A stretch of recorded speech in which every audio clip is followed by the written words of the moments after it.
Welcome to the hottest real estate topics on the planet, keeping you up to date with all the creative ways to buy and sell real estate without bank qualifying, so anyone can build real income starting today. Here is another great show with Dealmaker Bill and Pete the Rookie.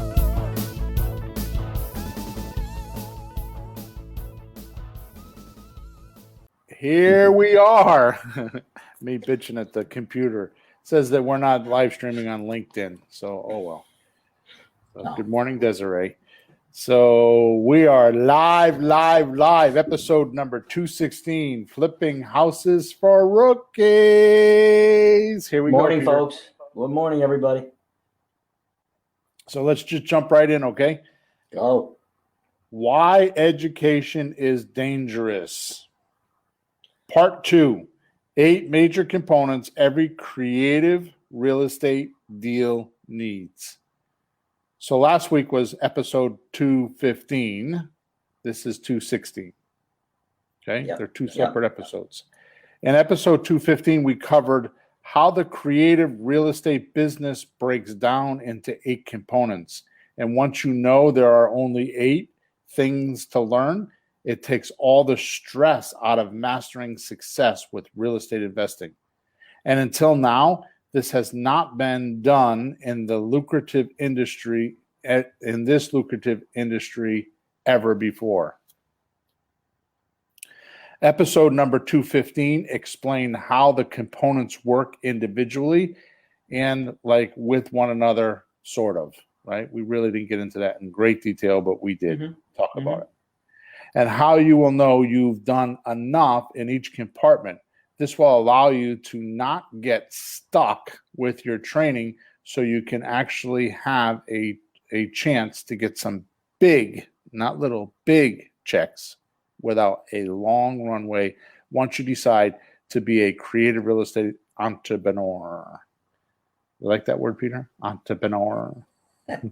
Surely. Episode number 215 and number 216, which is this one, could possibly be the 2 most important podcasts you could listen to in creative real estate investing. And in a very chaotic world, you need all the help you can get to pull ahead of the herd.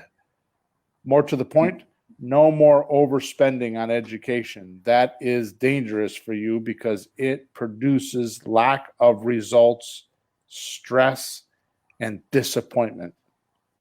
So let's get started. Yep. Now that makes a lot of sense. I've been using it. The 8 components? Yeah. I work on what I have to work on, and then I find the part that I suck at. There you go. And I bitch at the computer, and I go, Mary, help me with this. God damn it. How do you do this part? But I mean, I think to me, that's the biggest takeaway, because people in any field can do some things. Right. But what if you can't do some things? You're screwed. Right. So if you identify the 8 parts, hope I'm not giving your podcast away. No. If there's a hard part in it that you suck at, just stop and just beat it up until you finally win. You won't well. If you can turn the wheel to the left, you can turn the wheel to the right, but you don't know how to use the brake, you're going to kill yourself. You got to learn all the parts of something. You know how President Trump talks about the pandemic being the enemy, the silent enemy? Yeah. Okay, well, I have a silent enemy too. Yeah, what's that? It's called a dilettante. Ooh, there's another good word. That's my silent enemy. So go ahead, you can tell them the definition of that. Well, it's kind of the opposite of an entrepreneur. Now, a dilettante is somebody who dabbles. They know a little bit about this. They know a little bit about that. They can talk about it. They can smile about it. They can have conversations, but they're not really good at any one thing. They're not really professional at something. They can't get it done. Right. So my number one enemy is the dilettante, because that's what happens is I get them to come into the fold. They have reservations about, paying for courses or getting coaching or getting professional help, but yet they tell me how they want to do this and how they're going to change their lives and how they're going to make $100,000, but they don't have it. Hey, Bill, want another word? Megalomaniac. Oh boy. I'll show you a I know picture. that one. I got a book with a picture of it. You'll like it. I'll show it to you when you get home. But it's somebody who's sitting there. He's got like a booze bottle here. His beard is unshaved and he's all disheveled. He's like dreaming. Oh, I'm going to be rich someday. Yeah, there you Ooh. But he's sitting there like, get off your butt. Right. Go get some bottles. Turn them in. Get some better clothes. Read a book. There you go. Oh, boy. Why would I title this podcast, Why Education is Dangerous? Let me explain simply. Here we go. Have you read a page in a book to only get to the bottom of it and realize you didn't or can't remember what you read? In other words, everything is a blank. Worst part is you didn't even know or question this. Never mind how you can do anything about it or know how to spot exactly where you went blank and stop retaining valuable information you will need once you start trying to apply what you just read. Now, I'm talking about reading. It's more apropos to a podcast like this when you're listening to somebody or watching a video. Right? There's telltale signs like maybe you'll yawn or maybe you'll start fidgeting or maybe you'll get bored and start thinking about something else. Yeah. Those are all telltale signs that you just went past something you didn't understand and you went blank and you're not absorbing the information. You're not making it your own. You're not duplicating what it is that's being taught. Okay? Yeah. And in Sean Cloudon's book called The Power of Words, Unlock Your Ability to Do Anything, Sean explains how you can ignite your potential in any subject or activity. More to the point, how to not have blank spots or gaps in your training while trying to learn how to do something successfully. So if you're a person who buys courses, books, watches videos, or listens to audio and has done so many times, if you've done this like so many times, multiple times without any results. In other words, you're one of those, seminar junkies or you must buy and read this book. Right? So suppose you're one of those people that have bought multiple real estate courses and haven't bought a house yet, or you've read multiple books on it or listened to multiple podcasts and you haven't acted, and you're procrastinating. You must buy this book, right? And the name of the book is from Sean Cloudon. It's Clouden is his last name. Sean is Sean. Last name is Clouden. The Power of Words, Unlock Your Ability and Do Anything. I think it's like $13 on Amazon. Okay. Here, you'll be able to stop these gaps in your education. Yeah, Desiree. I try to make my clients read it, but not all of them do. Actually, the ones that do better, obviously. No, it's really night and day. It's funny that you're going this way in the podcast. I got a call last night from a prospective music student. Turned out she's a school psychologist, works with the kids that are having trouble. And I try not to open my mouth, but I can't help it. And I brought this up with her. And I explained a little bit about it. And I haven't even met her yet, but I told her a little bit what's going on. Blew her away. She's like, oh my God, that makes so much sense. Because it happens to everybody. And everybody thinks it's just normal. I just lost focus. No, something happened that you can do something about. So well, here's what made me important. Here's what made me read this book. Yeah.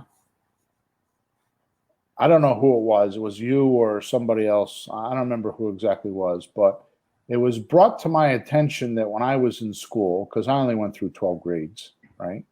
When I was in school, they told me to study. They said, study your materials. But there was no course on how to study. There was no materials on how do I study. So the idea of study is to memorize. Just memorize everything. Yep.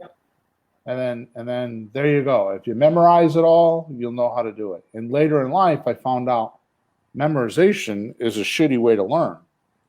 Because if you don't apply it, like I was an auto mechanic. So, if I went to auto mechanic school, right, the test should be there's a broken car, make it run. Yep. Right. But schools they rather have you memorize the materials and then take a test. Well, how many, and it was a joke in the industry when I owned because I owned a gas station for 28 years, was actually a joke because it was a bright idea for new people that came in the industry. Well, just hire guys out of trade school. And it's like, no, you don't hire guys out of trade school because they don't know how to do anything. Yeah. They're your worst. They're the ones that I'm talking about. They're the ones that have an education that are dangerous because they think they have an education because they have a diploma, but they couldn't fix a broken car. Yeah. My kids are like this. My kids, my oldest daughter spent $100,000 on her education. And she works, but not directly in the field that she learned on. How many people that have $100,000 education, Peter, that they don't work directly in the field that they were trained in? I think it's the majority. Yeah. Right. Well, we got a college education. I'm educated in what? My son did computers, and that's something he applied. But he had to take Israeli history to graduate. That's fine, but what do you need that for to do computers? I mean, seriously, what's that got to do with anything? So the undercut for success is this topic we're talking about is understanding or duplicating your materials. And duplicating means that the author has some sort of a picture, a mental concept of what it is that he did or she did, and they put it in writing. And as long as they've done a good job of painting that picture through the words, you should be able to get that same picture in your mind. You should be able to duplicate that picture or understand it. And if you do, then you could do the same thing that the trainer or the author or whoever's doing it with you. That's right. Unfortunately, nobody thinks of this because most people don't put a third eye on their mind. They don't qualify the information that they're absorbing. You could have a kid, a 4, 5, 6-year-old kid that's in an environment with and we'll say in the ghetto with a drug addict mother and a father that doesn't exist, and they'll absorb, because studying is also observing the environment or observing something, right? So if this kid has a bad environment, he's absorbing that, and that's his training. That's his education, and doesn't know any different. It's kind of like a fish in the water. They don't realize they're in water because it's all around them, and they just don't know any different. They're never out of water, so they don't know what it's like. There's no dichotomy. There's no opposite of what it is. Yeah. So when you're studying materials, you don't have that opposite. You don't think of, well, I didn't fully understand that, and until you start to understand how things are and grasp them the right way, you can't go along reading something or watching a video and saying, oh, wait a minute, my attention just wandered. What's going on? Or I just yawned. What's happening?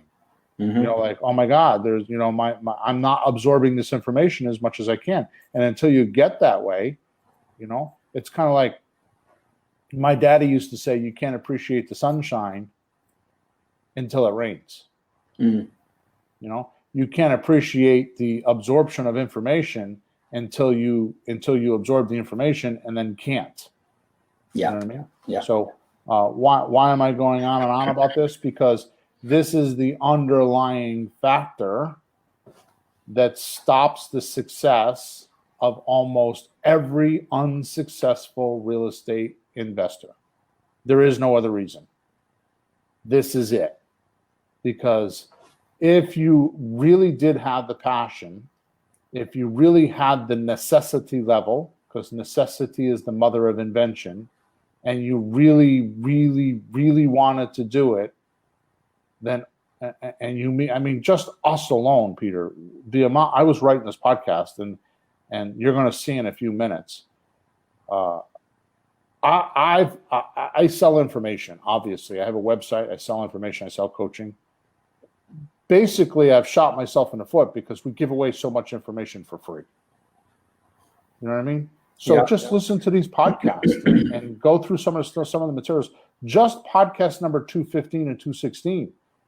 Forget about episode 205 and 206, where we taught you how to negotiate or how to talk to you. I mean, the amount of information we give on these podcasts is ridiculous. So if you really got everything that we were talking about, or everything I'm talking about, you wouldn't need to go spend a whole bunch of money. Now, some money, yes. I mean, mentoring is just something there is not a successful person that I know, and I'm not saying that I know a lot, but there's not a success. And I'm going all the way from like to Bucky Jones, who's he won two Super Bowls, right? All the way to, I have friends that are golf professionals. I have friends that are auto mechanics. My ex-brother-in-law is a genius auto mechanic. I mean, this guy, he could fix anything. He's just a genius. And not any one of them that I know, real estate people, financial people, realtors. I mean, I could make a list of these people that I know. Not one of them have made it without a mentor. Every one of them had a mentor. And that's just the way it is. And they have to understand. So enough of that ranting. I didn't need to go on that long about it. So let's get into the 8 compartments of what you should know and what to do with each one. Okay. Yeah. So number 1 is create your real estate existence through time management. Yeah, that's right. Now, going back to what I was just talking about, if you fully understood those words, if you fully grasped them without any gaps, and you fully duplicated what I'm saying there, you wouldn't need me to explain what that means. Mm-hmm. You would get the importance of this. Yep. So, first of all, I would like to tell you that if you go to flippinghousesforrookies.com, if you scroll down the page, there's 2 podcasts on there. There's this podcast that has 216 episodes. And to the right of that, we have a podcast called the Boot Camp, Real Estate Boot Camp. Right? Mm-hmm. Or I think Startup Boot Camp, right? Oh, Startup. I'm sorry, I was going to say I should have wrote it down. Right? And that's where you and I went through a series of sequences on how to actually get into this business or develop this business. Because I've got people recently telling me, especially when they're signing up for the new service I have, which is the deal hunting monthly mastery, which is where I'm going to every month take a group of people and I'm going to show them how to get more leads they know what to do with. I mean, that's the first Wednesday of every month. Okay. So it's coming soon. And honestly, I thought I was going to have more people in it. Maybe it's the price. I don't know what it is. I don't think it's expensive. It's $97 a month, but the amount of stuff I put about $1,500 worth of bonuses in there just for the first month. Right. So, or I mean, you get them lifetime access to them, but my point is that if you go to flippinghousesforrookies.com, you'll scroll down. The Startup Bootcamp has a lot of information, but in that bootcamp, if you go to series number 1, episode number 1, you and I, Pete, did a lesson called The Art of Making Time for Real Estate. And in that podcast, which I think is only 30 minutes, we go over the details on how to make or get more time. Yeah, we did. Right. So the basic gist here is to not just make time, but maintain time. Right. So this compartment is about creating your real estate existence. What does that mean, existence, Peter? Well, in this context, I think of it as being like creating something that comes into existence. That's a real entity, like a business. You know, you can talk about it, but you have to create it so it lives, it breathes, it functions, it moves, it creates products. It's a living thing. Any organization is a living thing. Mm-hmm. And it has a leader, and it has people that, you know, that it's like a ship on the ocean. It's a living thing. It's like its own little city. You know, it's got, you know, food and bathrooms and, you know, and people running the engines and people steering it and a captain and cargo. I mean, it's like there's pieces and parts, and that's what this business is. It's these 8 compartments. Is like that ship where you have all these major components that come together congruently. They have to mesh with one another to work. Right?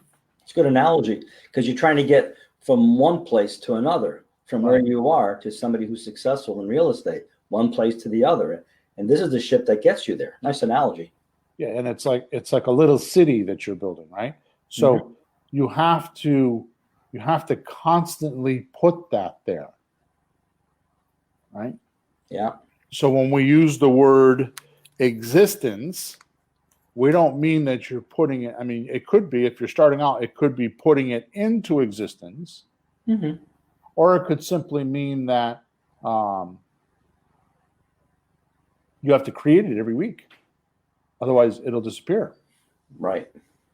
So the basic gist of this is to not just put time there, but to maintain it. See, if you put buckets or time slots in your schedule and religiously follow that schedule, you'll be creating your existence as a real estate entrepreneur, right? And eventually, by doing what needs to happen, you'll start getting checks. By using this, what Dan Kennedy, the great Dan Kennedy, calls time blocking, right? Which means you make blocks of time to do certain things, and that's all you do in those things. Like for example, we have a time block every Thursday morning from 9:30 to 11:30. All we do is this podcast. Well, what would happen if I was doing this podcast right now and my phone? I had to text somebody, or I got an email and I had to go check my email, or you know, somebody walked in the room and started having a conversation with me. How would the listeners feel with this podcast? Right? I don't think it lasts very long. Exactly. Right? Unless the conversations I'm having with other people are like funny or stupid or, you know, bizarre or something like that, and they're entertaining. I'm not here to entertain you. We tried that for 50 episodes and it didn't work. Okay. I'm not an entertainer. I'm here to help you make money. So I'm doing that, right? My point is that if you're not focused, and that is the second magic. You know, if anybody ever asked me, what's the couple things that I find created or keep my success in? One is duplicating material. And it's not just material.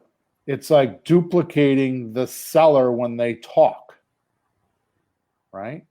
Understanding what they said because of the words they used.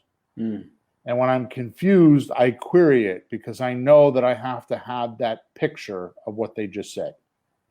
Because if I don't understand it, you know, I don't know how far I can go with it.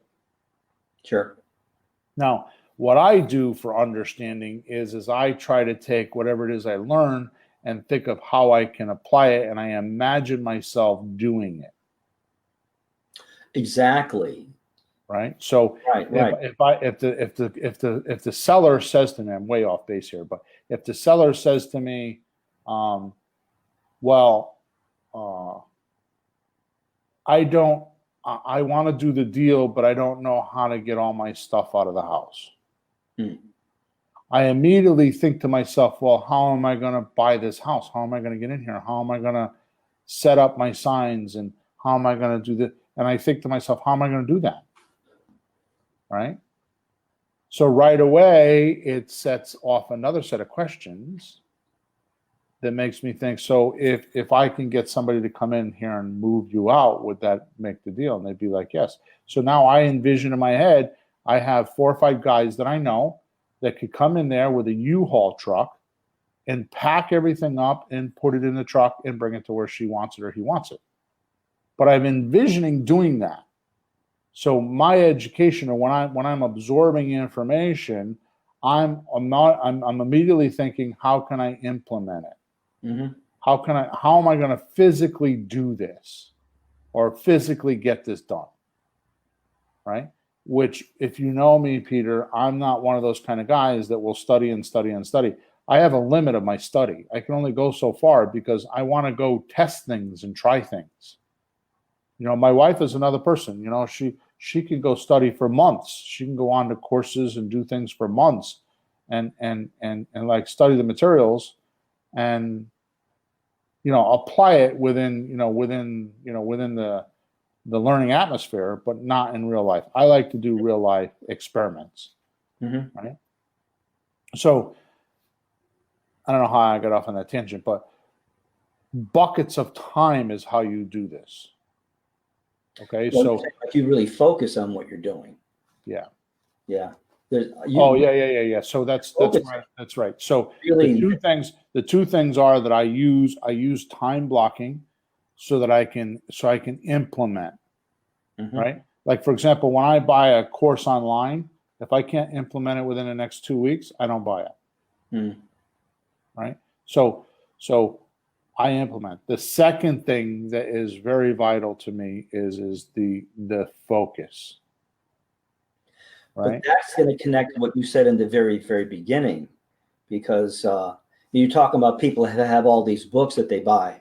Well, I'll tell you, I have music students that come with a pile of books in their hands. They say, how far did you get in the books? Page 3, page 5, page 9. You can't even get through them and into them because you can't focus because you didn't understand it.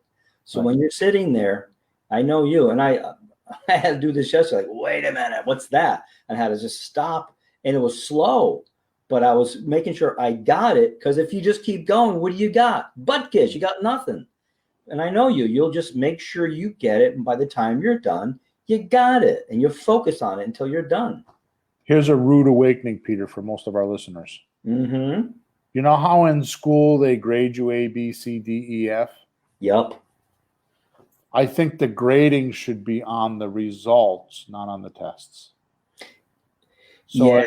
if you're a real estate entrepreneur, technically the amount of properties you own, the amount of offers you make, the amount of properties you own, and the amount of income you make should be your score, A, B, C, D, E, F. That's right. Right?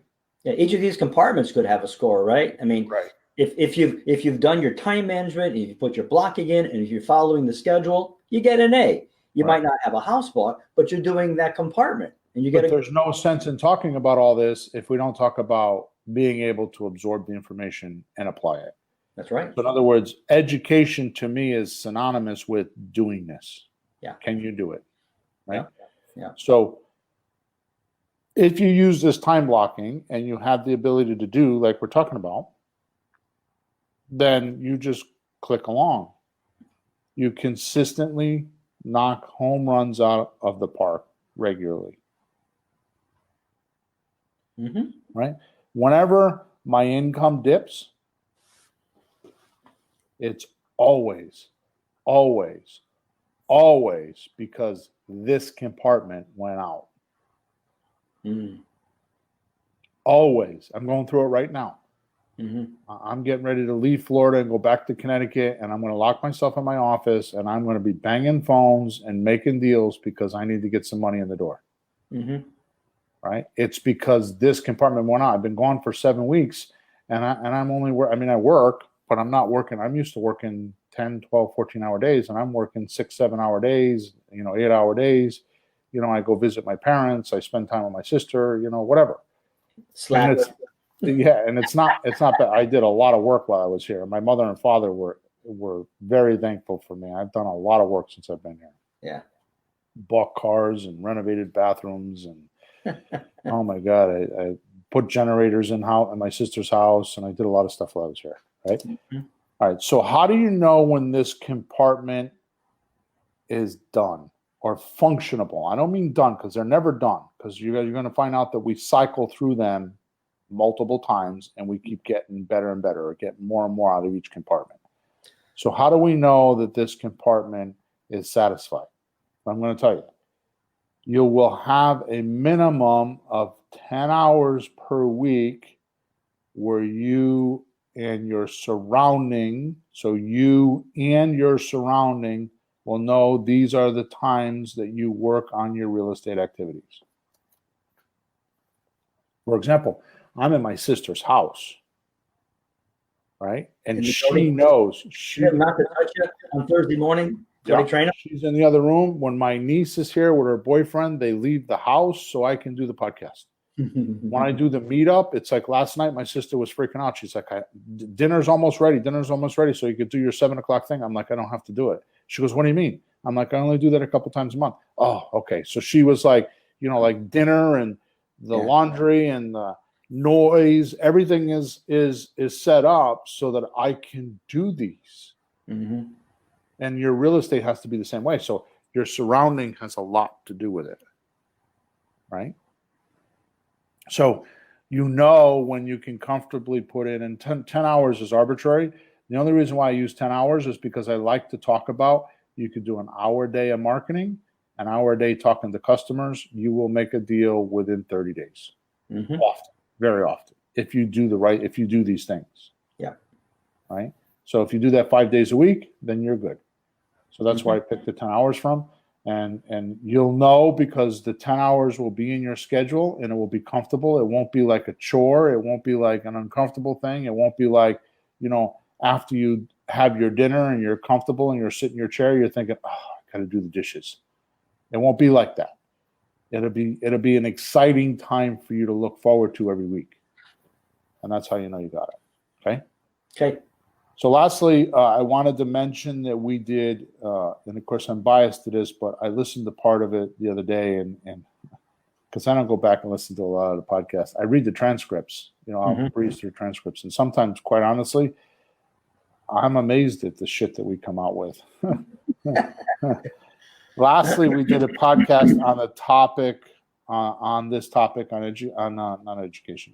time blocking, and it was episode number 2, and it's how to set up your schedule to do real estate consistently.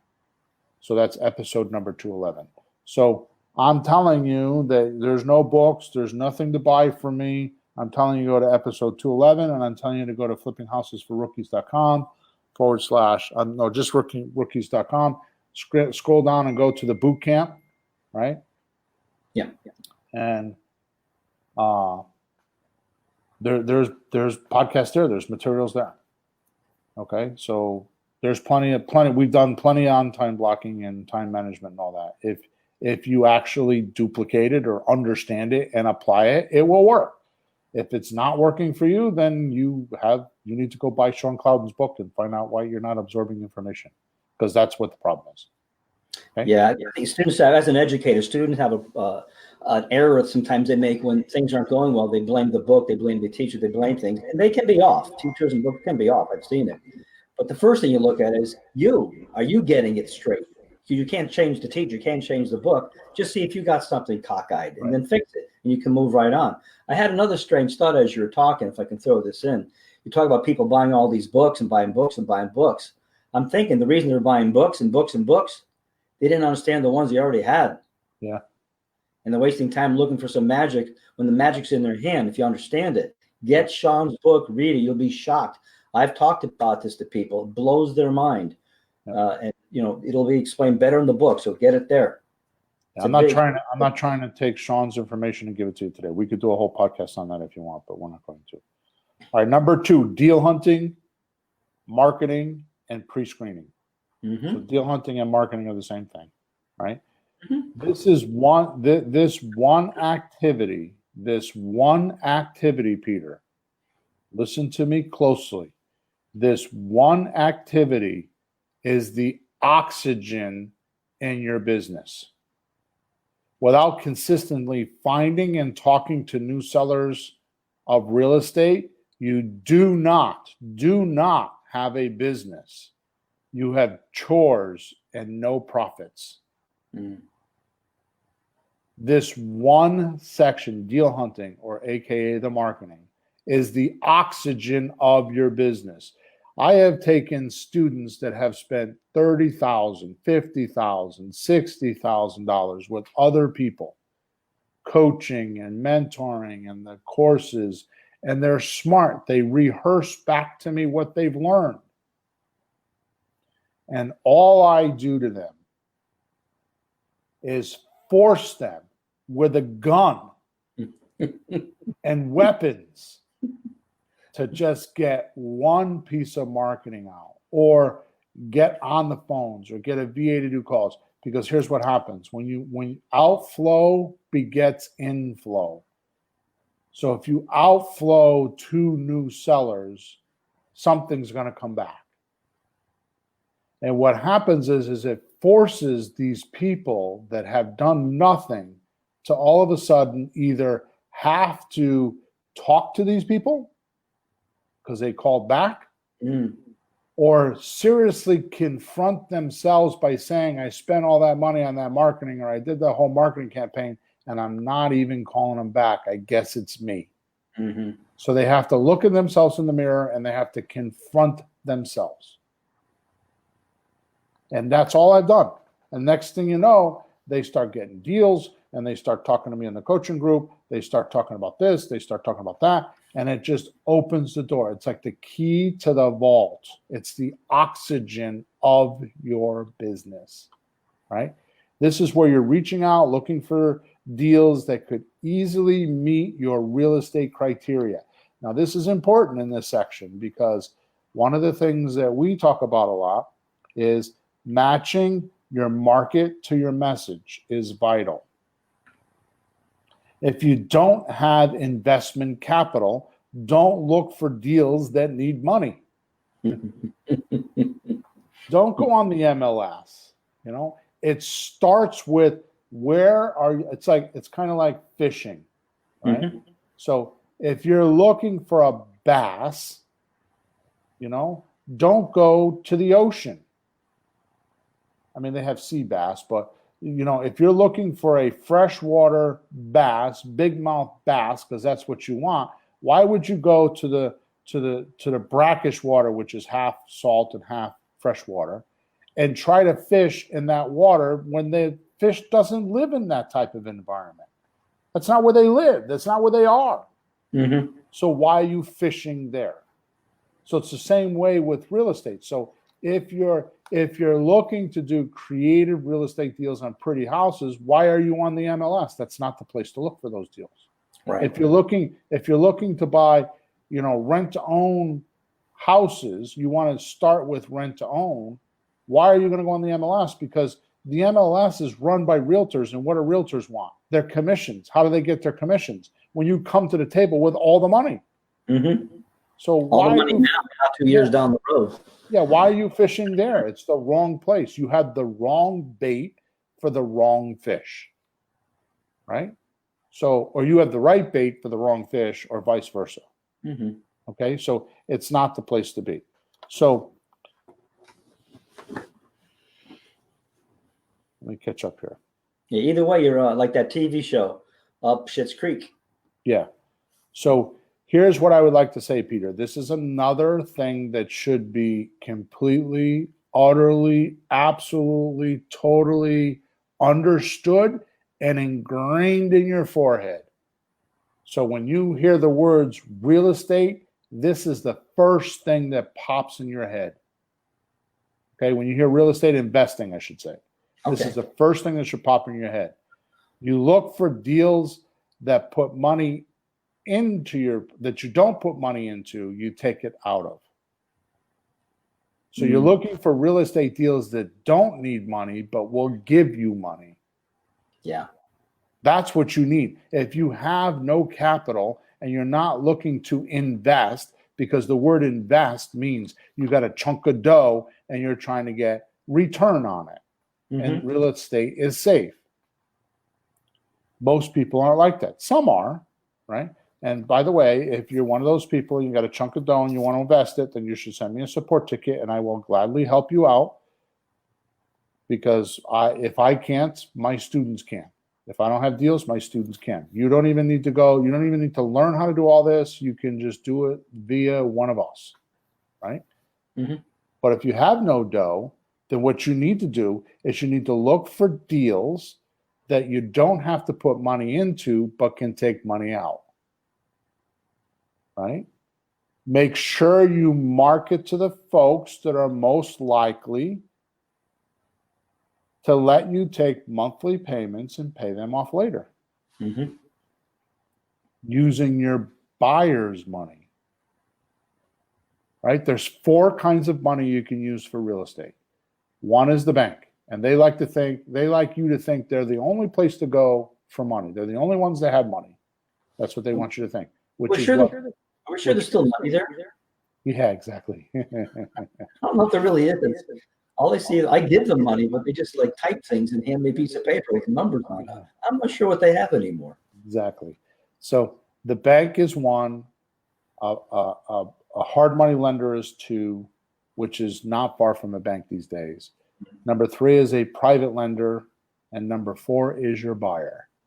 So depending on your financial situation, you need to figure out who's going to pay for your deal. Once you figure out who's going to pay for your deal, you can then go look for those kind of deals.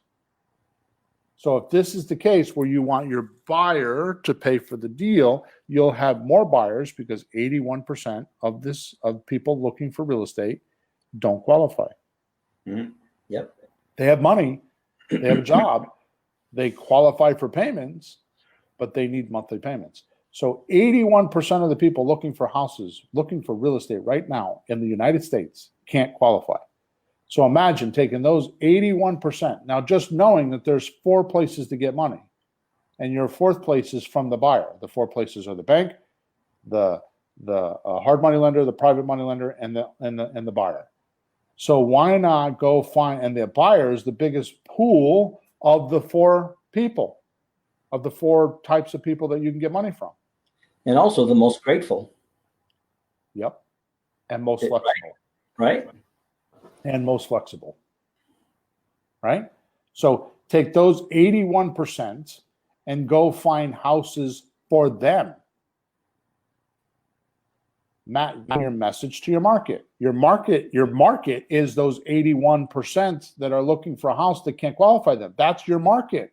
So now you need to do it backwards, or reverse engineer it. You need to go find them a house. So if you understand what those buyers want, it's easier for you to go find a house. It's easier for you to do this step, which is deal hunting. Because now you're going to stay focused on just that group of people. Now, it doesn't mean that you're going to cast your net and you're not going to have one of those people, one of those fish come into your net, that are like a probate deal and they want all cash. Absolutely. You just need to know what to do with that. I'm going to go over that in a minute. Okay. So, this compartment is working when you could make 3 to 5 offers per week, electronically or in person. So your deal hunting is working when you have enough leads coming in that you can make a couple, 3, 5, whatever. You're making consistent offers per week. Your deal hunting machine is working because it's going to force you. like today, I mean, I'm getting ready to travel tomorrow night, and I have an afternoon. And the first thing I'm going to do when I get done with you, Peter, is put an offer on a 3-family house. Now, I'm not going to put an offer in. I've talked to the person 2 or 3 times. They're willing to do owner financing. At this point, he wants me to send him a letter of intent so he can go over with his accountant the actual numbers. What we're working on right now is the payment. I've already landed on the price. Nice. Right? He's going to do owner financing with me. The house is worth, it's a 3-family house. It's worth between $250 and $275. I'm going to pay him $300, and I'm hoping to pay, and it's taken in $2,500 a month, and I'm looking to pay him $1,200 a month principal only payments. Nice one. I mean, I don't have it yet, but it's forcing me to move my schedule around today to make that offer. Right? Because it's $1,000 a month. It's a multifamily. I'm not going to sell it, so that's why I'm doing it, because I want to add to my portfolio. But I think it's going to bring $800 to $1,000 a month positive cash flow. And how much equity every month? Well, yeah, and $1,000 or $1,200 a month in equity. Can't go wrong with that. It's going to make me $2,000 a month. Yep. Some now, some later. And he's willing to go 10 years with a balloon payment. Good one. Right? So see what happens. Because the deal hunting machine is going, that deal came my way, and I had to pay attention to it. It keeps number one in. My existence is there because I had to keep this appointment. You following me? It's like a inertia. It just, once it gets going, the snowball keeps going down the hill, and you'll figure it out. Who on this call listening to me right now would not do a 3-family house worth $250 to $275, wouldn't pay $300,000, no money down, and make $1,000, $800 a month positive cash flow, and $1,200 a month in equity? Who wouldn't do that deal? Right? That's an awesome deal. You know, financing. But you're right. I started ramping up my machine a month ago, like 5 weeks ago, whatever it was, and 1 call a week, 2 calls a week. It just keeps increasing. I did a call last night, and when I get done this morning, I have to do an offer. We have some new systems to do that. We used to do technology, some computerization to do that. The offer really nice, which I haven't used yet, but now I'm going to be using it. So I had to sit down yesterday and study up how to do it and do a dummy run so I can do it today. It forces me to do the part that I don't know, maybe don't understand too well, but got to figure it out until I know it. And it's just like second nature eventually. But it makes me do the step that I'm weak on, so that I can keep every piece moving and moving and moving together. So I get my next property done. Right. And it's hard not to call somebody when they're like texting you like, hey, you call me back about the house. Like, yes, call them. Right. Duh. All right. So number 2 is deal hunting. We're talking about right now in the bucket. So if you go to the boot camp at flippinghousesforrookies.com, right? Season number 2 in this boot camp, right, has all the data you need to understand in full how to do some deal hunting. So I'm not leaving you dry here because we only have so much time in this podcast to cover a lot of information. But if you go to flippinghousesforrookies.com, scroll down the page, you'll see the startup boot camp. I think it's purple. You'll see the startup boot camp, and go in that little box and look for season number 2 in that boot camp, and you'll see a few episodes there about deal hunting. Okay. Not to mention the first week of every month, the first Wednesday of every month, I've started a new coaching group just about deal hunting, because exactly what I'm talking about, it's the oxygen of the business. So I started a inexpensive coaching group that you can get involved in. Okay. And if you go to flippinghousesforrookies.com /monthly mastery, you'll find it /monthly mastery. right? In this component, the most people, well, actually, let me back up. So we got that, we're done. We're going to move on to, because what we're talking about brings me up to number 3, which is generating creative deal structures using available resources. Yes. Okay, because what I did is I ended off by saying that number 2, your deal hunting machine, you know it's in when you start making 2 or 3 offers a week. Because it'll force you to respond. Like you said, when people are texting you and say, where's the offer? It'll force you to either send the offer, or it'll make you look in the mirror and say, what am I doing wrong? Right? Yes, right. Which brings us into bucket number 3, or component number 3, generating creative deal structuring using available resources. Here is the component that most spend years trying to learn and get paralysis of analysis, procrastination, and become seminar junkies in this bucket. When actually, it is what I spoke of in the beginning of the podcast. It's just misunderstandings. Right? Truth is this: why anyone listening wouldn't do just slot deals and lease option deals, and maybe a subject to if they fell in their lap. These are the easiest deals to learn. And once you get used to them, they're the simplest. You do 1 or 2 of them, they're the simplest. Not only that, but if you screw them up, your sellers won't get mad. Because they'll just let you fix it and carry on. Does that make sense? If you screw up, you can fix it. Right. What kind of screw up? So if you do something wrong, or if you make a mistake, or anything, you could still fix the deal. If you don't, then really, what did you lose? Yeah, you so lose just money. So just some of the details as you're making arrangements, and just all the little steps that go into it. Yeah. No big deal. The seller will be more vulnerable to your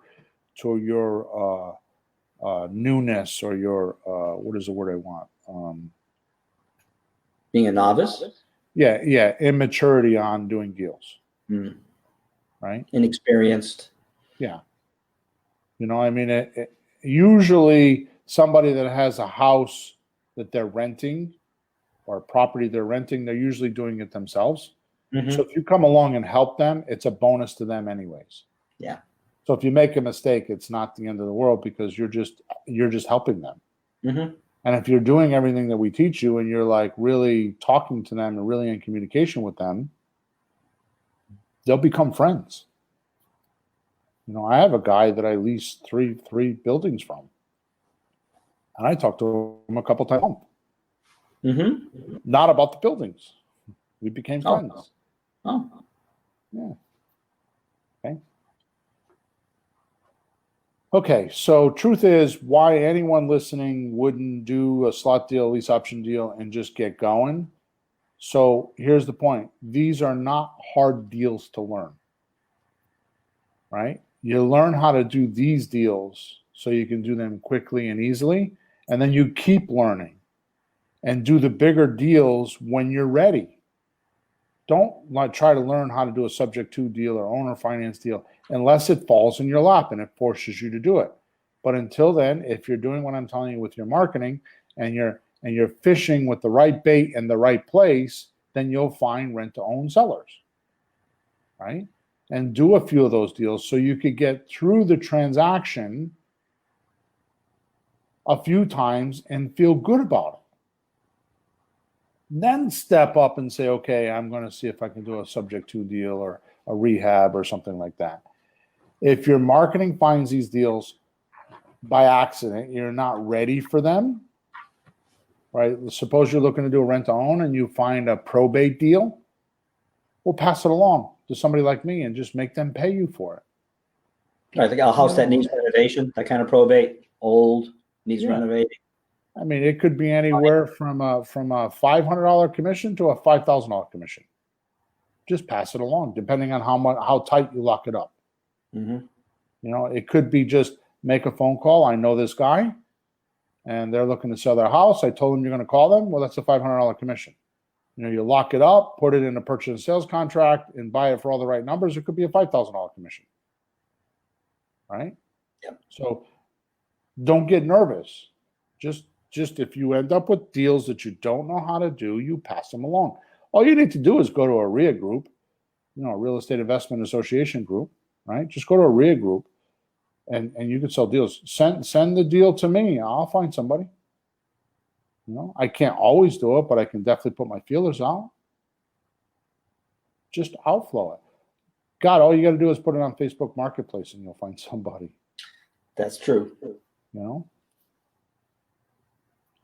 Season 4 on the boot camp, on the startup boot camp, okay, has all you need to know about making deals or deal structuring. Okay, so there's no reason to spend a lot of time and money learning to do this. Right? Let me catch up to my notes here. So you know this step is under, which by the way, you can also go to flippinghousesforrookies.com. And if you scroll, you don't even have to scroll down most of the time. There's a pretty girl there holding money up.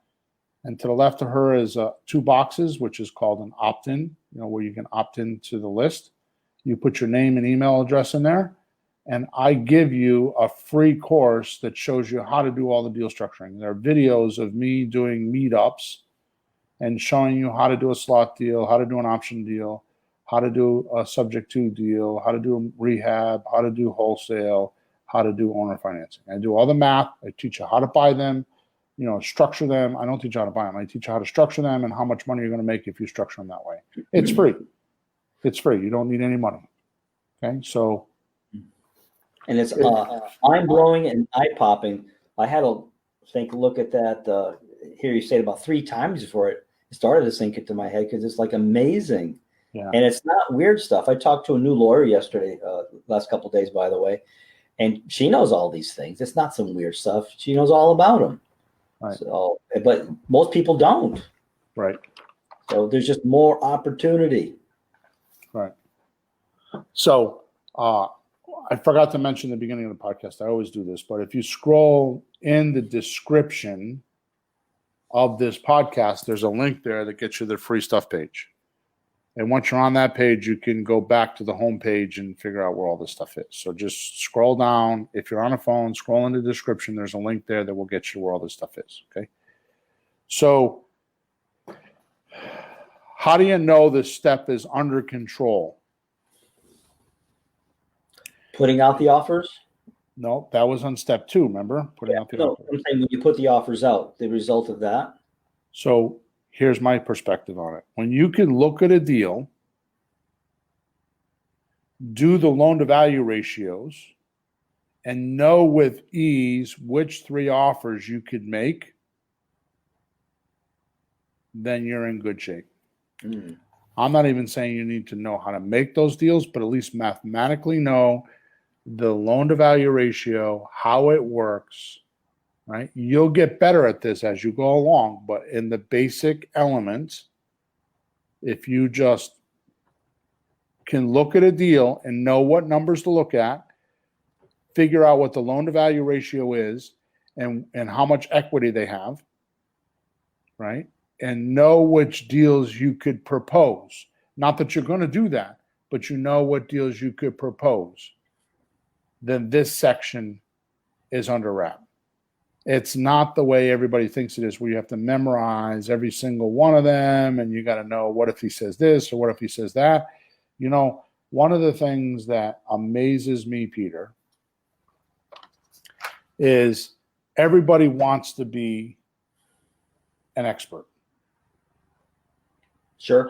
I wish I could go back sometimes. I got to be careful what I wish for, but I wish I could go back sometimes and be where a lot of my listeners are, because it's easier to deal with sellers when you say, I'm new at this. I got to go get that answer for you. Or I don't know. I've never encountered that before, but I know someone that has. I'm going to go talk to them and see what they say. And you'll build more credibility doing that than just giving the answer. And sometimes I do that. Sometimes in a deal, I need to think about it. I'll do exactly that. I'll be like, I'm not sure about that. I want to go check on it. I'll call you tomorrow. Mm-hmm. Right? Well, that's more realistic. I mean, who likes a guy who has an answer for everything? You start disbelieving him after a while. Like, it can't be that easy, and you can't know everything. What are you lying to me about? What are you faking here? Right. So that's exactly right. None of this matters, Peter. Everything that we just talked about in the last 15 minutes is null and void. It doesn't even matter anymore, because we're talking about deal structuring, right? Yeah. We're on number 3, which is generating deals. Okay. If you just go to Flipping Houses for Rookie /virtual for $37, it's still up. I'm going to take it down soon, but for $37, you can buy my deal calculator. You can buy my 8-page letter of intent, scripts, and a 1-page lease option form. So why do you have to go learn for months and months and months how to do deal structuring when you can have me do the deal structuring for you and an Excel calculator? Because when you do that Excel calculator, and there's even videos in there to show you how to use the Excel calculator, when you do the Excel calculator, it's as if I'm making a deal for you. So what do you need to go study for? What is your problem? Mm-hmm. I don't get it. Mm-hmm. So there you go. So I'm giving you a course that has a few hours worth of training on how to do loan to value ratio, how to make the offers, all 7 offers. Plus, for $37, you can buy this pack that I have, this offer pack that I have. So what else do you need to get started? Now, I'm not saying you're going to do 100 deals a month, and I'm not saying you're going to make $1 million, or maybe you will. But I'm saying you could get started and do 1 or 2 deals and make 3, 5, 10 grand, 15 grand and get going. And then you can get some coaching and some mentoring and all that stuff. But why are you making it so difficult? Number 3. Oh, I want to go back. So it says, spending too much time on this one. It says generating creative deal structuring using available resources. So if you have someone that you can borrow money from, or know people that have IRAs or are clever about that, then you can go find the probate deals or the ugly houses, because it says using available resources. So if you have those resources and you want to do rehabs, then go do that, because you're going to generate deal structuring. You're going to generate offers or deal structuring using your available resources. So if you're a flipper and you want to rehab and renovate and sell, fix, flip, and sell, or what is it? Buy, fix, and flip. Then you have those resources, then go do that.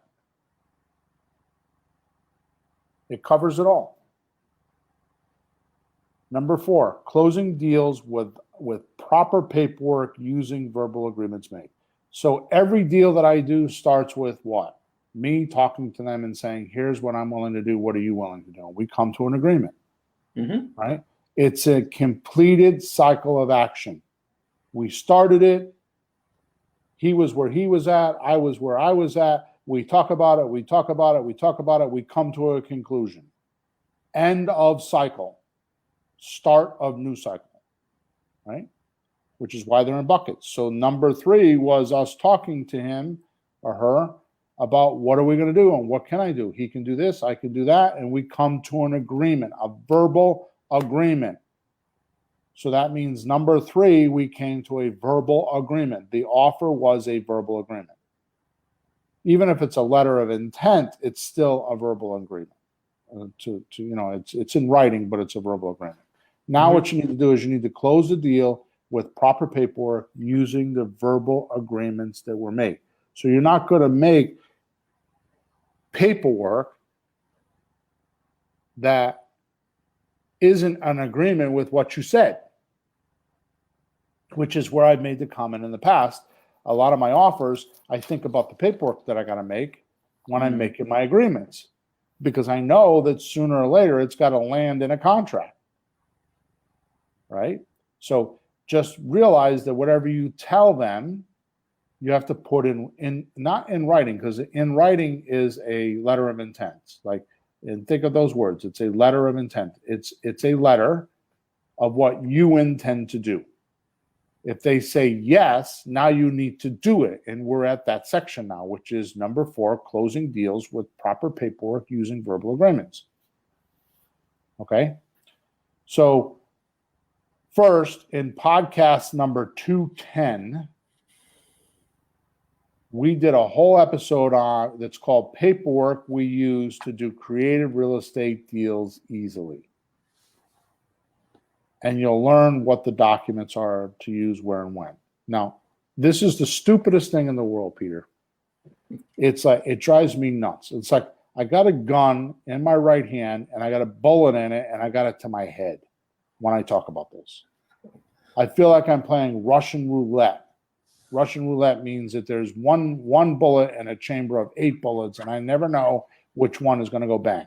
And I keep pulling the trigger because I get so many support tickets asking me about the paperwork. Where's the paperwork? I need the paperwork. But yet when we do this episode 210, Paperwork We Use to Do Creative Real Estate Deals Easily, it's one of our lowest listened to podcasts. Like, what the F? Yeah. Like, what's up with that? Well, it sounds like it's a barrier for them. So when it comes time to learning about it, it's still a barrier for them. They don't want to confront it. So that's, I'm guessing. Maybe. I was on my coaching call the other night, and we do free conference call and Zoom together. We kind of use a couple, and we use Slack. We use a couple pieces of software, right? My guy from Israel has a subject to deal, and he wanted to know the steps. I went on a 20-minute rant that was like yelling because I'm so sick and tired of hearing this crap. We went over the subject to documents, which apparently seems to be the hardest documents out of all the deals we do. Those are the hardest. Really? They're not the hardest. They're the most misunderstood, because when I opened the documents, and I was being such a dick, I opened the documents. It's like, people, there's 2 paragraphs on this document. You're going to tell me you can't read these 2 paragraphs and fill out these 2 blanks and do this document? Like people don't get it. It's like the simplest deal in the world to do, paperwork wise, but it's the most misunderstood. They don't understand until you do it a few times. Even you had to figure it out and do it a few times. So I laid out on the coaching call the other night, I laid out the steps of doing a subject to deal, right? Which, by the way, well, I'll get to that in a minute. You guys, oh no, it's the next thing. The hardest one is a subject to deal. And you and I explained it, the whole process, in episode number 169 of this podcast, the insider secrets on how we do subject to deal structuring. I explain all the steps, all the paperwork, I explain all that. Honestly, for a lease to own doc, just Google these documents. Like lease to own in Kentucky. And the website that you're going to come up with most is eforms.com. eforms.com. Okay? Has a lot of these documents. Now, they aren't as good as mine. And I would not make a career out of using these documents because they're basic documents. But you will get through a couple of deals and make some money so you can get more protection later on. So in other words, the difference between my leases and the leases you'll find in a generic site is the amount of protection you're going to get. Right? And like some of the things I talk about the leases where they do the maintenance and the repairs and the seller, the buyer's response. And language is not going to be as tight as my documents, but it could get you started. You could do a couple slot deals. You could do a couple lease option deals, at least get started. You don't need to go worry about these documents. These documents are in almost every MLS that I've ever seen across the country. Multiple listing services. The realtors have these documents. For Christ's sakes, you could go ask your realtor for a lease and an option to purchase, and they'll give you one. So again, this is just ignorance. It's just not the oxygen of your machine is not there. You don't have a fire because you have no oxygen. Your deal hunting is out, because if you actually had your deal hunting in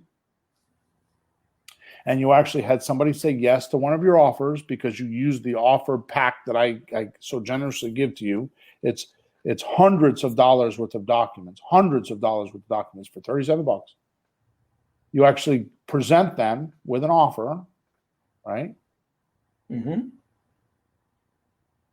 would have this problem of like how to do the documents. You would be at this step, right? So obviously there's things that you don't understand, or things that you're not doing, or something's out. One of these compartments are out. Sounds like we'll full circle back to the beginning of the podcast, needing the Sean Plowden's book. Right.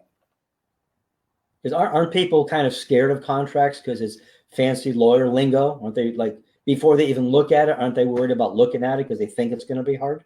And there are some funny words in them sometimes. I've even got that solved, Peter. How'd you do that? Legalguide.com. Legal Guide. What's it got? .com. $39 a month buys you an attorney. Oh, okay. If you got documents and you're worried about whether they're correct, pay the $39 to legalguide.com, send the documents in, and an attorney will review them in your state to make sure you're not doing anything wrong. Now what? Now what are you going to do? It's not me. Find other excuses. I don't know. Keep looking. You have this step done when you have a good lease to buy and lease to sell document. You have a document and you understand them. You have a good option. So you have a good lease option, because when you lease from a seller and you lease to a buyer, they're two different kinds of leases. I'm going to go over that in a minute. Okay. You also have a good option agreement. You have a good assignment, so assign deals. And you have a local purchase and sales agreement. You have those documents when you first start. That's all you need. So people want to know what documents. Well, you need a good lease to buy and a good lease to sell. You need to have an option agreement. Okay. You need to have a good assignment. So if you want to, like in a slot deal, assign it from one person to another, which, by the way, an assignment is like one paragraph or two paragraphs. And just for shits and giggles, you should have a purchase and sales agreement. That's it. Right? So hopefully you will do a few lease options or a few slot deals before you encounter a subject to deal. And then you would go buy those documents from somebody like me. Right? Or you would just get the deal set up and sell it to somebody like me and just make anywhere from $500 to $5,000 deal. Okay? Nothing wrong with that. Number 5, preparing the property for the buyer. This is simply prehabbing if you're going to use ugly houses, and light work to make a pretty house prettier, as we call curb appeal. Mm. I don't need to talk much about this because the reality TV shows have done a lot of our work for us. But if you go to the flippinghousesforrookies.com and you go to the Startup Bootcamp, Season 5 covers in complete detail how to set this up. It's like, I think, 2 or 3 30-minute podcasts. Okay. So if you want to get all the details and all that stuff on how to do it, then just go to Flipping Houses for Rookies, scroll down, go to the Startup Bootcamp. Season 5 covers how to prepare the house and get it ready to sell. I mean, we go over the automated system that we use to allow people to go in the house and look at the house without us showing it to them. We don't show houses to people. And it goes over the complete system on how we do that. The signs we put in the house, the flyer pack, how we market it, the whole 9 yards. Okay. Yeah, you really don't have to be there. Even realtors, look on the shows. They go see the house. I'll be outside when you're done. I mean, what are you going to say? This is good. The person doesn't like it. They don't like it. They like it. They like it. So you don't have to be there, and we don't have to spend your time doing it. Matter of fact, on the pretty houses, just cleaning them up a little bit, they don't have to look like the beautiful rehab houses because people are so grateful to have a house. They're happy with it. Don't worry about the house isn't like marble counters, granite. It doesn't have to be like that. I talked to a lady, a seller last night. She rented an apartment that wasn't completed, a one room. The guy paid the whole year and finished fixing it himself. Yep. Oh, I'll do it. Don't worry about it. And he fixed it. It was a rental and he fixed it up himself. Yep. Some people are like happy to do some work on their own place. Yep. It doesn't have to be showroom quality all the time. Not on me. They want to,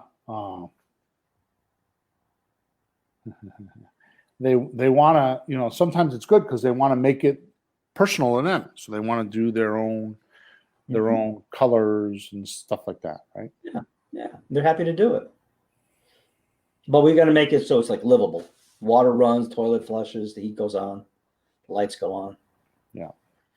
So let's, before I move on to number 5, I need to deal with some input here from YouTube and Facebook because we're live streaming on both. So Lone Star, let me just click on it and I can put it right on. I'm going to publicly announce this. He says, Hey, Bill, I think you need to yell at me for overthinking too much and doing a lease option deal. So Lone Star, you're officially yelled at. Knock it off. You don't need to be doing this. Go ahead, Pete. You do it. Maybe he'll listen to you. Hey, stop being a big baby. Hey, all right. I'm going to teach you something. Another friend of ours, Rob, told me one day. I was having some real difficulties and was worried. And he goes, hey, what's the worst that could happen? And I told him, he says, okay, there it is. That's the worst that can happen. Now what? Keep going. What's the worst that can happen? What the worst that can happen is nothing. Do something. Yeah, exactly. So Desiree says, you said we don't need attorneys or anything for lease options or slot deals.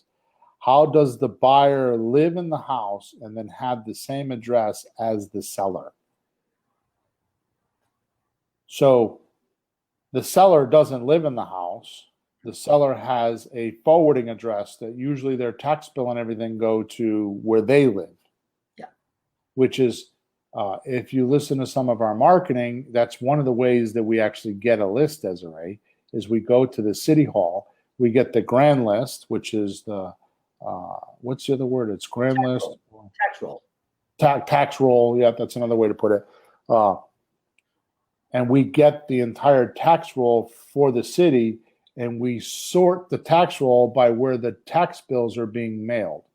And if they're not mailed to the address of the property, they're considered an out-of-area owner because the tax bill is mailed somewhere else. Mm-hmm.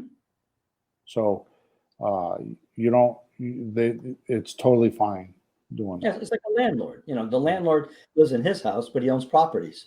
Right. So nobody thinks he lives in the properties. He's the landlord. He lives over there. It's understood. Exactly. All right, so we're moving on to number 6, which is buyer hunting, marketing, and pre-screening. So this must be the really hard part, huh, Bill? Hard to find buyers, right? Yeah, so I understand now. So we're going to go back to Desiree. So Desiree is actually talking about a subject to deal, so the due on sale clause wouldn't be triggered. So Desiree, you need to go listen to episode number 169. The reason why the due on sale clause doesn't get triggered is because we put the house into a trust. Okay. And I've made those calls to the bank, and I'm the trustee now. Please send the mail to blah, blah. And they go, thank you very much. And they do it. They don't ask questions. They don't care. It's a guy at a desk. They're totally happy. It's not a thing. They're not curious. They're not suspicious. They don't care. They're getting paid.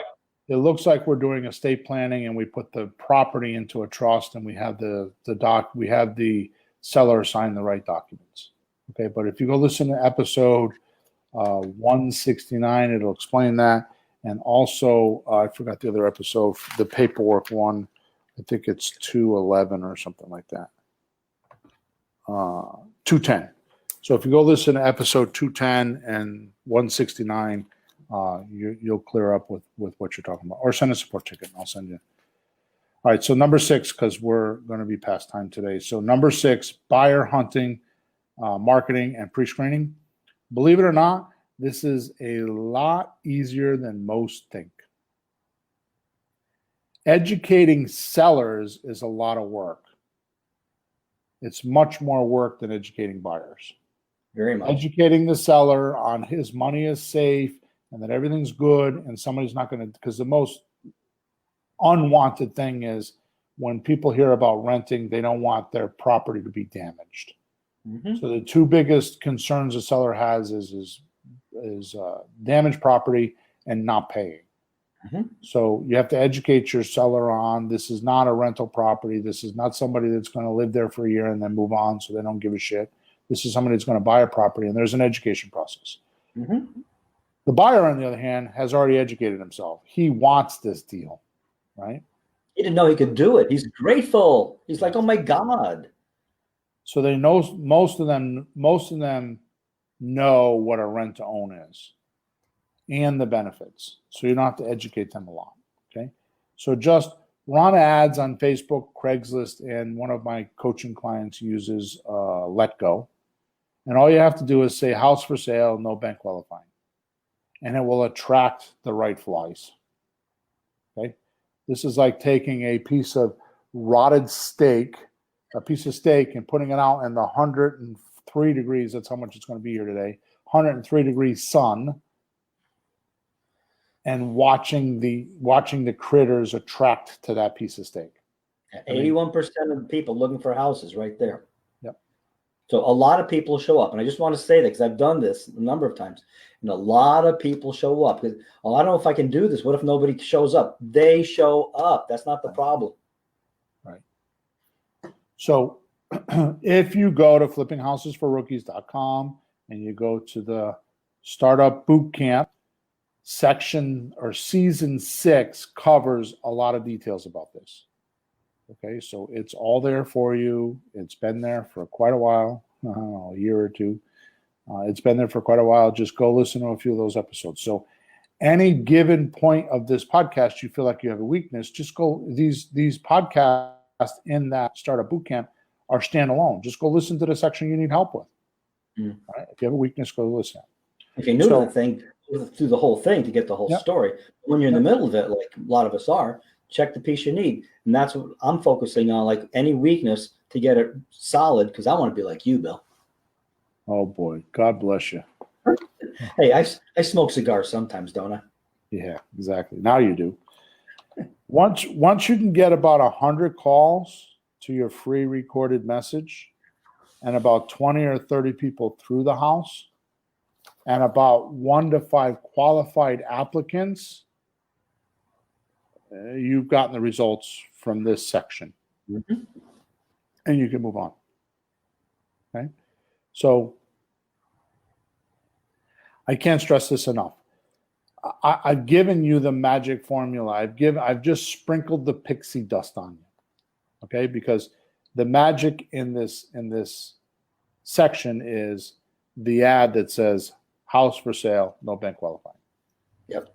I can tell you I have spent tens of thousands of dollars on ads, on selling houses, probably hundreds of thousands, but probably tens of thousands of dollars on ads, and tested all of them. Owner financing, no money down. That word, those words are worth tens and tens and tens of thousands of dollars of research for you that you don't have to do. Mm. And I don't even know how to emphasize that enough. It seems like it's so simple, and it seems like everybody would do that, and it seems like other gurus teach it. Well, I don't care what they teach. I know a lot of them. I know there's guys listening to me right now. I know for a fact Joe McCall does, because I've seen his letters in his system. When he's teaching, he's using my letters. So I know it. I just know it. I'm just underground. I don't want to be. Look at how I dress. I'm just like, I'm not that guy. Okay. I'm just going to keep doing what I'm doing because that's what I like. And there you go. Okay. But I will tell you, this has been tested. House for sale, no bank qualifying. That will attract plenty of people for you if you do it the right place, especially if you do it on Facebook. It's cheap. Yeah. It's a few signs and free ads. It's cheap. Yep. It's crazy. Yeah, not like it used to be. It used to be expensive. But yeah. All right, number 7, closing the deal with paperwork and collecting the big check. Now, here's the interesting part that most don't even think about, Peter.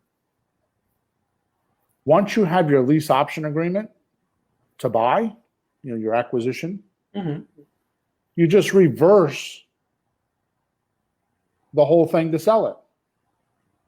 Right? So you're the buyer in one, and then you're the seller in another.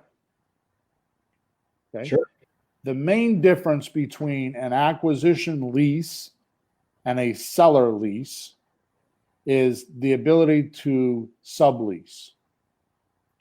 So if you're going to sign a lease with a seller and you're going to lease from that seller, you're going to want to have the ability to sublease the property. Sure, because we're looking for the buyer. There'll be a subleasing it from us. Right. And it used to be I would be a lot more strict on what the seller is responsible for, like some of the maintenance and all that kind of stuff. Now I don't even care anymore. Now it's just I don't even change that anymore. You don't have to.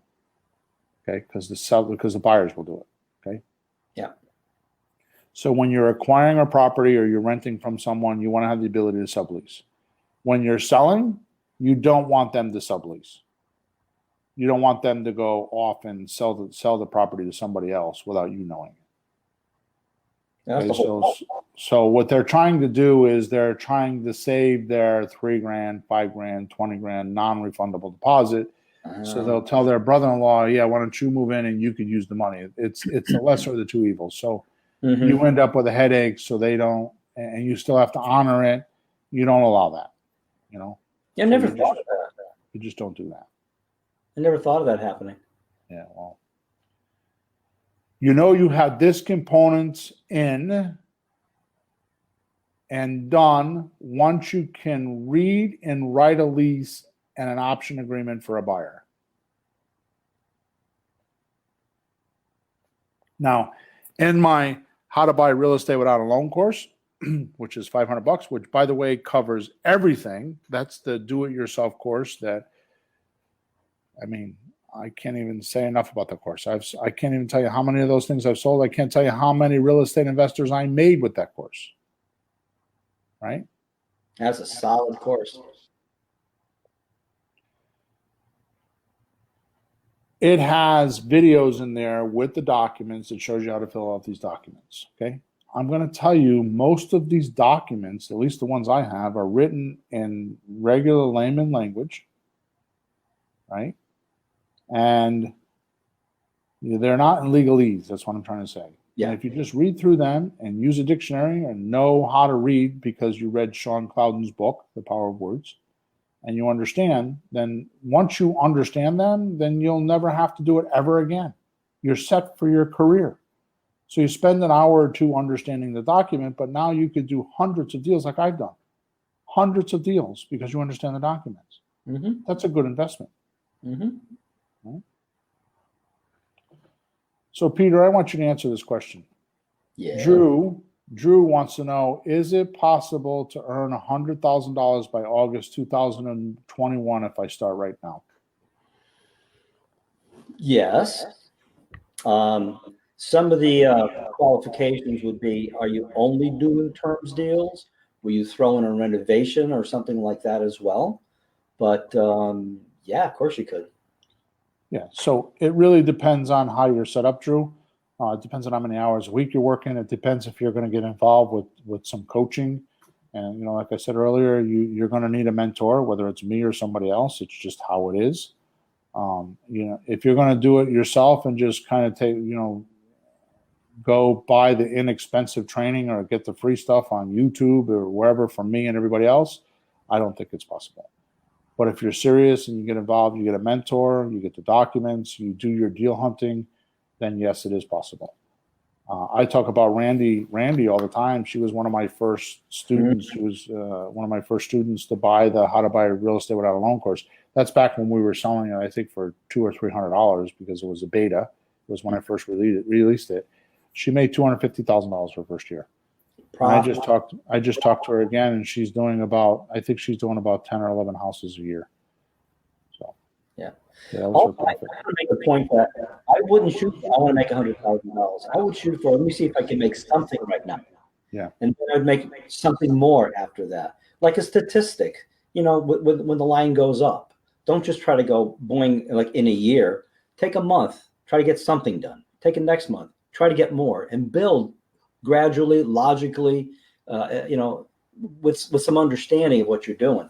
That's a much easier game to play. Get something done and move up from that. Set too big a target, you'll kill yourself. John West says that got to have a team in place, which is true. Mm-hmm. And it doesn't mean you got to hire a bunch of people, but you got to know what lawyer to use. You got to know what, where to go when you need something.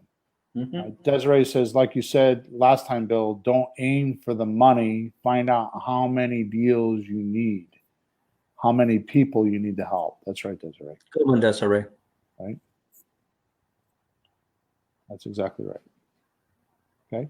Yeah, we all get in this business to make lots and lots and lots of money, but you got to realize you're helping somebody sell a house, you're helping somebody buy a house. So guess what? If you help people, maybe you make money because you're helping people.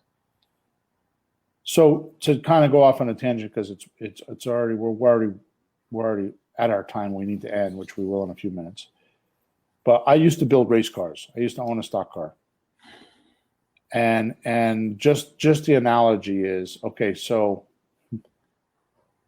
as you go through this, it's like you start to build the car, right? So before you can go out to the race, you got to start the engine. You got to make sure the engine runs. Then you got to make sure the transmission works. Then you got to make sure that it'll drive around the track before you figure out how you're going to do 125 miles an hour. Mm-hmm. So I think that's what we're trying to tell you, Drew, is just go out there, do some deal hunting, get your feet wet. Really what it comes down to, Drew, is how much doing are you going to implement? If you're like me and you're going with your blinders on and you're just like, I need to make an offer today. I need to make an offer today. And I need to make an offer today.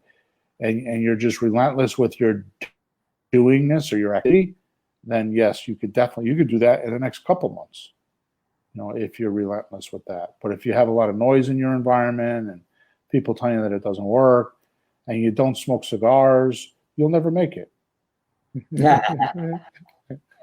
Had to throw that in there. Don't forget there's a component too of money now, money monthly, money later. That's right. So, I mean, I don't know how old the fellow was there, but I'm older. So I'm looking for money now like anybody else, but I want to have some in a few years when I need to stop working or want to stop working entirely. So money's coming in. So if the system has money sitting there for later on, I know some of your deals, you got some fat chunks of money coming in when they come in. That's nice. That must help you sleep at night, You got something sitting I like there. the cash flow better, like that 3-family I'm talking about. I like the cash flow. The idea there's $800 or $1,000 coming in every month, so I can come to Florida for 7 weeks. Oh yeah, yeah. We'll talk in a couple of years when you fat roll that whole thing and put a big wad of money. Let's see how much you like that one too. Exactly. It's good both ends. That's the thing about it.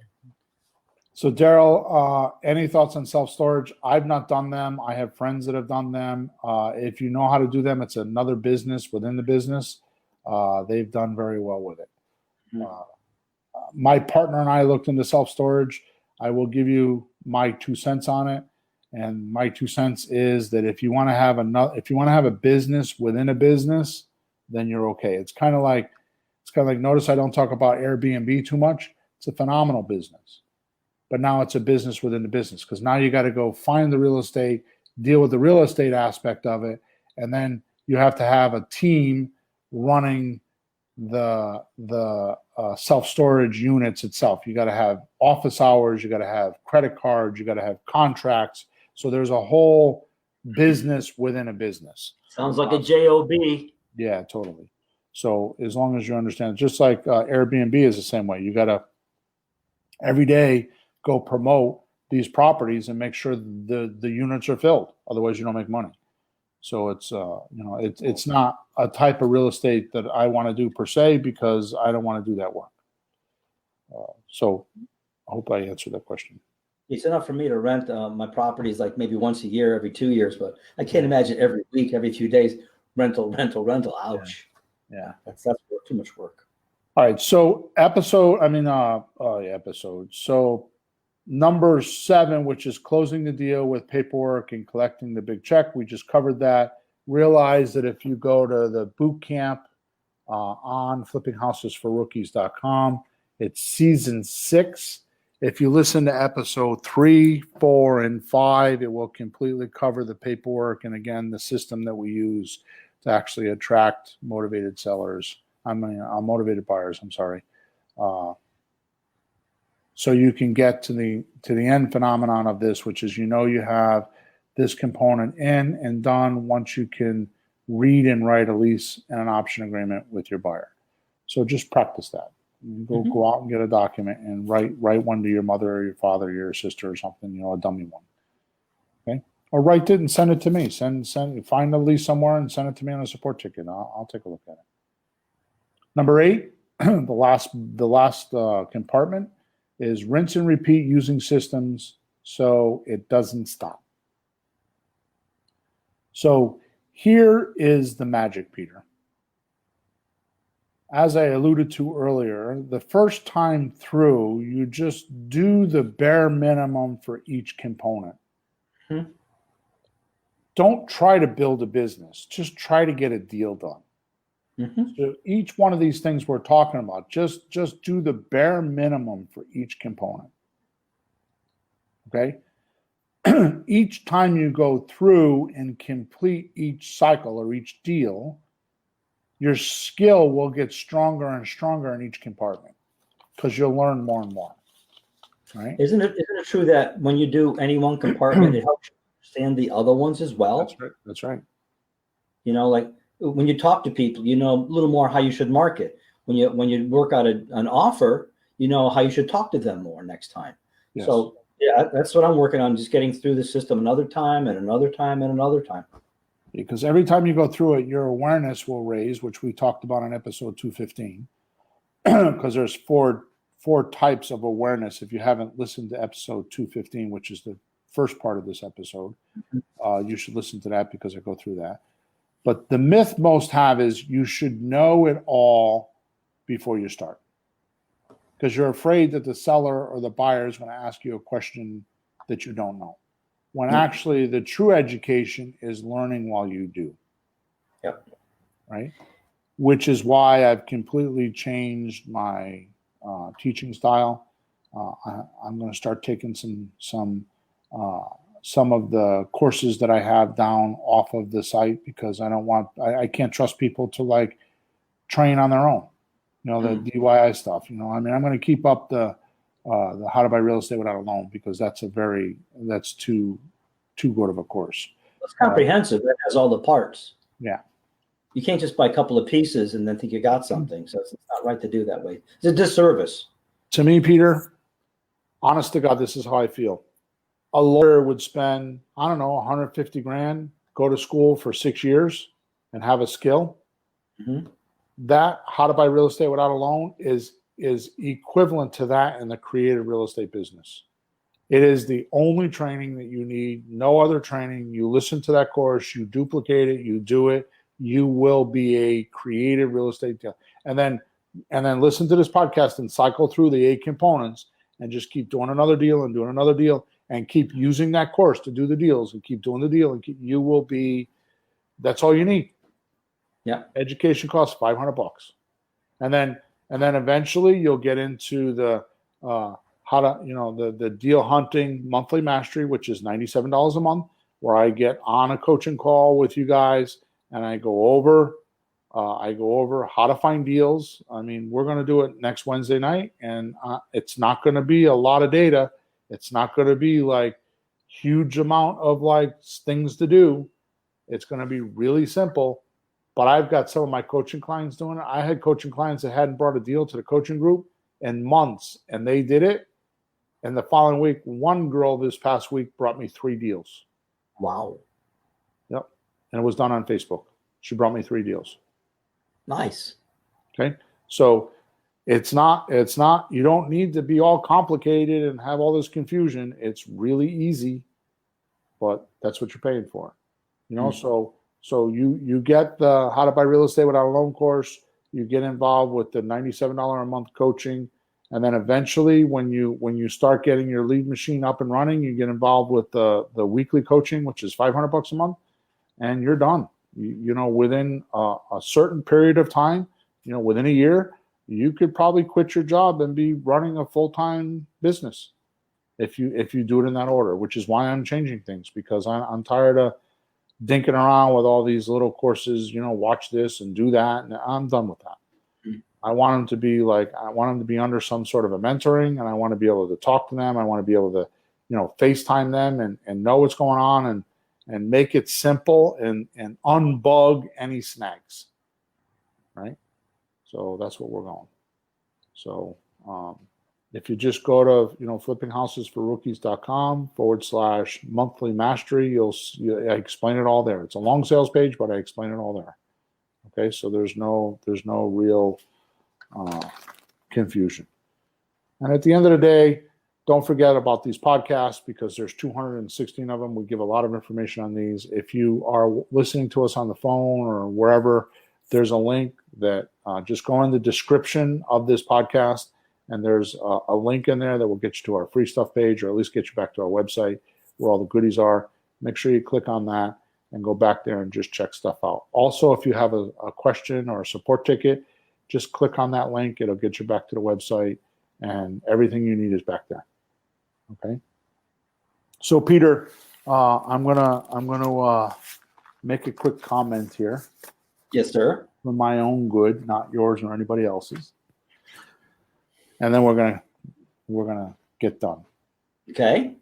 I have already decided yesterday or the day before, actually when I was writing this podcast, that my private project, in other words, when you leave me alone and I don't have other work to do, which does happen, I'm going to start writing checklists for these components. Oh. So in my private time, I don't know how long it'll take me, but I'm going to write checklists for each of these components. And they're going to be for you. I'm going to write checklists for you. Oh. So that you stop asking stupid questions. Oh, me? Come on. No, I'm just busting your chops.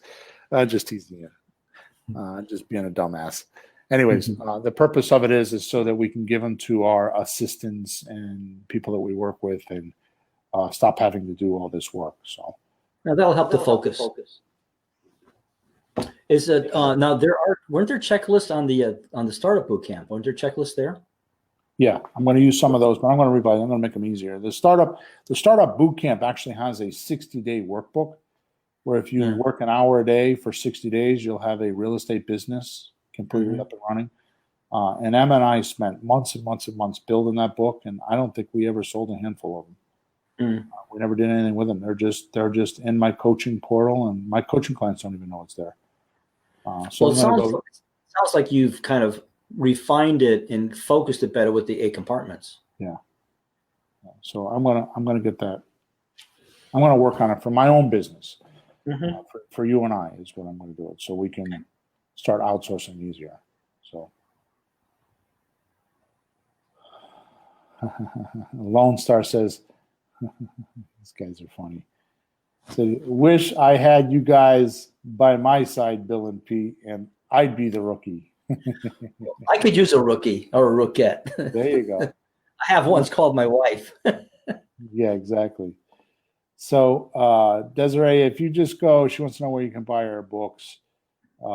If you just go to, I've only got, I think, 3 or 4 right now. If you just go to Amazon and just type in my name, William Hawthorne, you'll find them there. Or, yeah, just do that for now. All right, Peter, we're 15 minutes over what I want it to be. So we're going to knock it out. And thank everybody for being here. Thanks for all the comments in the Facebook and the YouTube. I did try to stream to LinkedIn today, but the link didn't work. That's what I was bitching about at the beginning of the podcast. So I'll go either figure that out. I think I'm going to start streaming to Twitter next week. So the idea is to get out there so more people can hear us. Okay. So thanks for being with us. Go to flippinghousesforrookies.com and click the contact us button on the top if you have any questions, and I'll answer those support tickets. Don't forget review. Yeah, don't forget review. Yeah. So, and go grab Sean Cloudon's book. Okay? Over and out. Thanks for being with us.